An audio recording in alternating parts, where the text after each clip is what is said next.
Garlic is antimicrobial in nature. It contains a compound called allicin that helps fight bacteria.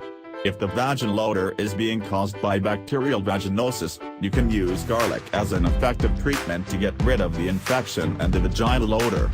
You can either eat it raw every day or apply garlic paste as a vaginal cream. Single-step treatment: apply garlic paste on your vagina. Take 3 to 4 peeled garlic cloves and grind them into a paste. Apply the paste all over your vagina and leave it on for 2 hours. It can sting a little, but it should subside after 10 minutes. Rinse with water and pat dry. You can also take a peeled garlic clove, tie a thin string around it and insert it in the vagina. Leave it in overnight. Retrieve the clove in the morning before taking a shower. Do this once daily to get rid of vaginal odor in 1 week.